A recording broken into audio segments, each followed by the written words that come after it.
Mark సువార్త 10:28. పేతురు, ఇదిగో మేము సమస్తమును విడిచిపెట్టి నిన్ను వెంబడించితిమని ఆయనతో చెప్పసాగెను. ఆ మాట చూడండి. అంటే యేసుక్రీస్తుల వారిని వెంబడించడానికి మిగతా వాళ్ళందరూ, అందులో పేతురు గారు కూడా సమస్తమును విడిచిపెట్టి ఆయన వెంబడించేశారట. సమస్తమును విడిచిపెట్టి అని అంటే ఎంతకాలం? ఒక 3.5 సంవత్సరాల వరకు భార్యను, తల్లిని, తండ్రిని, దోనెను, వలను, వ్యాపారాన్ని అన్ని 3.5 సంవత్సరాల వరకు అన్ని విడిచిపెట్టి ఎవరిని వెంబడించేశారు? వీళ్ళు యేసుక్రీస్తుని వెంబడించేశారు. ఏమంటే 3.5 సంవత్సరాలు వారికి ఉన్న సమస్తాన్ని విడిచిపెట్టి యేసుని వెంబడించారు అని అంటే, అలా వెంబడించిన వారిలో పేతురు గారు కూడా ఉన్నారు అని అంటే వారికి ఉన్న వ్యాపారం కంటే, వారికి ఉన్నటువంటి భార్య, తల్లి, తండ్రి సమస్తము కంటే ఎవరితో ఉండటం గొప్ప అనుకున్నాడు? ఆయన యేసుక్రీస్తుతో ఉండటం గొప్ప అనుకున్నాడు.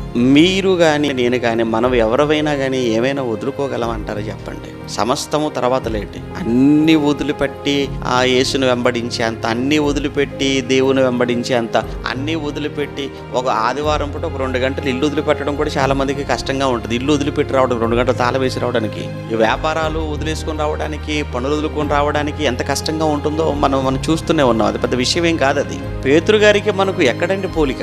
విచిత్రం ఏంటంటే, సమస్తాన్ని విడిచిపెట్టి యేసుని వెంబడించినటువంటి పేతురు గారు పరలోకం వెళ్ళాలి, ఏది వదిలిపెట్టను మనం కూడా పరలోకానికి వెళ్ళాలి. ఇది న్యాయం ఉందంటారా? ఇందులో ఈ కోరికలో ఏమైనా న్యాయం ఉందంటారా?